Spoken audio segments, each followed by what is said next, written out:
জানিয়ে দেব সর্বশেষ আপডেট বাংলা সংবাদ। শুরুতেই শিরোনাম। অবৈধ প্রধানমন্ত্রী শেখ হাসিনা ও তার পুত্র ডিজিটাল ডাকাত জয়ের রিজার্ভ পাচারের গোপন তথ্য ফাঁস করল সাংবাদিক ইলিয়াস।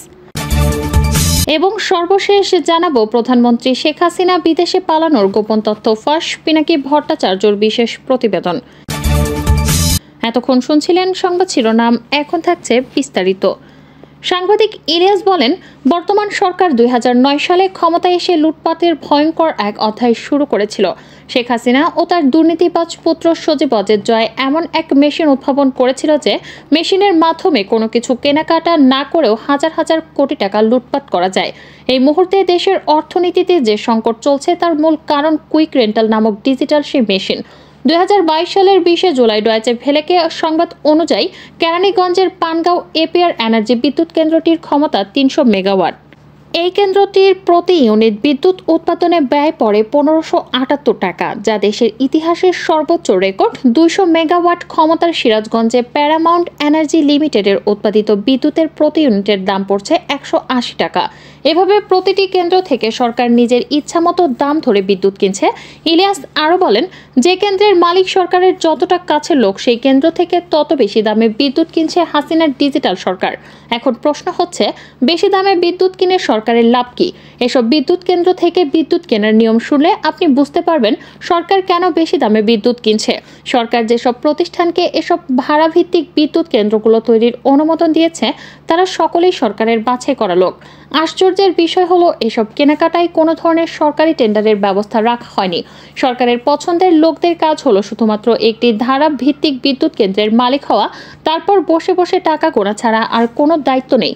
এইসব কেন্দ্রগুলো যখন কাঁচামাল কেনা কিংবা জ্বালানি যোগানের দায়িত্ব সরকারের, শুধু তাই নয়, এসব প্রকল্প নিয়ে যেন কেউ কোনো ধরনের অভিযোগ করতে না পারে তার জন্য সরকার একটি ইন্ডেমনিটি বা দায়মুক্তির আইন পাশ করেন। পৃথিবীর ইতিহাসের উন্নয়ন প্রকল্পের জন্য এই ধরনের দায়মুক্তির আইন এটাই প্রথম।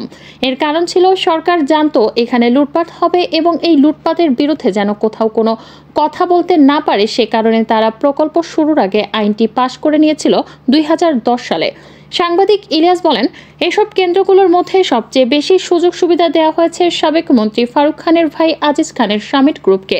কারণ আজিজ খানের মেয়ে সজীব ওয়াজেদ জয়ের বেড পার্টনার, এছাড়া শেখ হাসিনার ক্যাশিয়ার সালমান এফ রহমান এবং রেহেনার ক্যাশিয়ার হিসেবে পরিচিত এস আলম সহ চিহ্নিত কিছু শেখ পরিবারের আস্থাভাজন ব্যবসায়ী বিগত 15 বছরে দেশের রিজার্ভ ফাঁকা করে দিয়েছে। শেখ হাসিনা যখন যাকে খুশি হয়েছে তাকে একটি বিদ্যুৎ পাওয়ার প্লান্ট ধরিয়ে দিয়েছে। কুইক রেন্টালের নামে সুবিধা দেয়া তালিকায় ভারতও রয়েছে। ডয়েচে ভেলের খবরে বলা হয়েছে, ভারতের আদানি গ্রুপ এখনও বিদ্যুৎ উৎপাদনে যায়নি, অথচ 2017 সালে পিডিপি তাদের কাছ থেকে বিদ্যুৎ উৎপাদনের চুক্তি করে। এই চুক্তির জেরে এখন পর্যন্ত বাংলাদেশের কাছে ভারতীয় কোম্পানিটি হাতিয়ে নিয়েছে 1219 কোটি টাকা। ঠিক অন্য বিদ্যুৎ কেন্দ্রগুলোর ক্ষেত্রেও একই ধরনের অনিয়ম করা হয়েছে। এমনকি যেসব বিদ্যুৎ কেন্দ্র এখনও পর্যন্ত 1 মেগাওয়াট বিদ্যুৎও সরকারকে দেয়নি, তাদের ধারণ ক্ষমতার পুরোটাই ভর্তুকি নিয়ে যাচ্ছে অবৈধ সরকার। এখানেই শেষ নয়, প্রয়োজনের তুলনায় অনেক বেশি বিদ্যুৎ কেন্দ্রের অনুমোদন দেওয়া হয়েছে। এই কারণে অনেক কেন্দ্র থেকে বিদ্যুৎ না নিয়েও ক্যাপাসিটি চার্জের নামে হাজার হাজার কোটি টাকা ভর্তুকির নামে লুটপাট করা হচ্ছে। 3 বছরে হাওয়া 54,000 কোটি টাকা শিরোনামের খবরে আরও বলা হয়েছে, গত বছরের জুলাই থেকে চলতি বছরের মার্চ পর্যন্ত সরকারি বেসরকারি মিলিয়ে মোট 90টি বিদ্যুৎ কেন্দ্রে 16,785 কোটি টাকা ভাড়া দেওয়া হয়েছে। প্রতি মাসে গড়ে দেওয়া হয়েছে 1,685 কোটি টাকা। এর আগে 2020 থেকে 2021 অর্থ বছরে 18,977 কোটি টাকা এবং 2021 থেকে 2022 অর্থ বছরে 18,123 কোটি টাকা দেওয়া হয়েছে। 3 বছরে মোট ভাড়া বাবদ দেওয়া হয়েছে 53,885 কোটি টাকা। সব মিলিয়ে দিয়ে বিদ্যুৎ কেন্দ্রগুলোকে মোট ক্যাপাসিটি চার্জ দেওয়া হয় 21,396 মেগাওয়াট বিদ্যুতের সমপরিমাণ মূল্য। কিন্তু গত এপ্রিলে কেন্দ্রগুলো সর্বোচ্চ উৎপাদন করতে পেরেছে 14,784 মেগাওয়াট বিদ্যুৎ, অর্থাৎ 3 ভাগের 1 ভাগ কেন্দ্রকে বসিয়ে রেখেই ভাড়া দিচ্ছে সরকার। যে কারণে এসব বিদ্যুৎ কেন্দ্রগুলো বন্ধের দাবি উঠেছে। ক্যাপাসিটি চার্জের নামে এত ভর্তুকি দেওয়ার পরও শেখ হাসিনা আরও 5 বছরের বছরের জন্য কুইক রেন্টালের মেয়াদ বাড়ানোর জন্য সুপারিশ করে। সংসদে 2 বছরের জন্য এই আইন করা হলেও পরে কয়েক দফায় সময় বাড়ানো হয়। সরকারের সিদ্ধান্তের বিরোধিতা করে ক্যাব সহ অনেকে বিবৃতি দিয়েছিলেন, কিন্তু হাসিনা করার কথা শোনেনি। কারণ কুইক রেন্টালে তার টাকা পাচারের সবচেয়ে সুবিধাজনক মাধ্যম। সরকার জেনে শুনেই এসব লুটপাট করেছিল, যে কারণে পরবর্তী কোনো সরকার আসলে যেন হাসিনার দুর্নীতি বিচার করতে না পারে, সে কারণে তিনি 2010 সালে ইন্ডেমনিটি বা দায় মুক্তির আইনটি পাশ করেছিলেন, যা পৃথিবীর ইতিহাসে বিরল। এভাবে অবৈধ আইন পাশ করে চলতে থাকে নজিরবিহীন লুটপাট। আর এভাবেই শেখ হাসিনা ও তার পরিবারের লোকজনেরা বিলিয়ন বিলিয়ন ডলারের মালিক।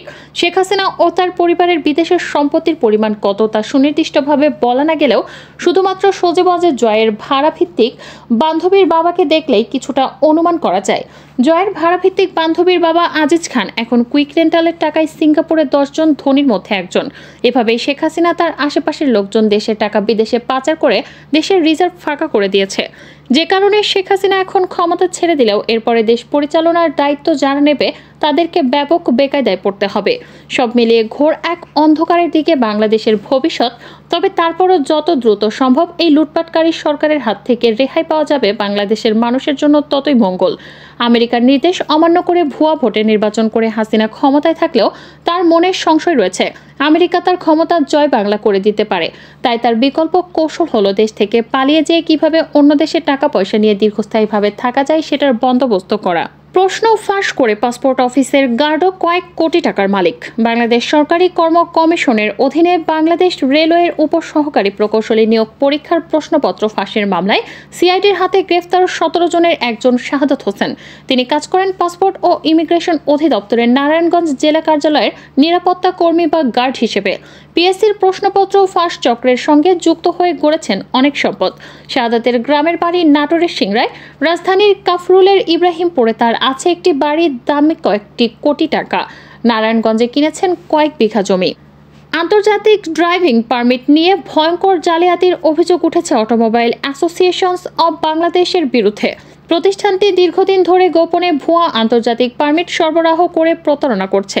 তাদের দেয়া সব পারমিটের ওপর আস্থা রেখে বিদেশে গিয়ে ভোগান্তির শিকার হচ্ছেন প্রবাসীরা। শুধুমাত্র নাম, ছবি, ঠিকানা আর রক্তের গ্রুপ লিখে দিলেই টাকার বিনিময়ে মেলে ভুয়া পারমিট। একদল দালাল চক্রের যোগজাসে এসব পারমিট সরবরাহ করা হয়। এছাড়া বৈধ পারমিটও দিচ্ছে নিজেদের মর্জি মতো ফি নির্ধারণ করে। এসব নিয়ন্ত্রণ হচ্ছে অটোমোবাইল অ্যাসোসিয়েশনের যুগ্ম সাধারণ সম্পাদক আলী ফুয়াদ পাশা বাবুলের নেতৃত্বে। বিষয়টি অনুসন্ধান করতে একটি আন্তর্জাতিক ড্রাইভিং পারমিট করতে দেন এই প্রতিবেদক। পরে 5,000 টাকার বিনিময়ে মাত্র 4 দিনের মধ্যে অটোমোবাইল অ্যাসোসিয়েশনের একটি আন্তর্জাতিক ড্রাইভিং পারমিট মিলে। তবে আসলের মতো দেখতে সেই ড্রাইভিং পারমিটটি ভুয়া।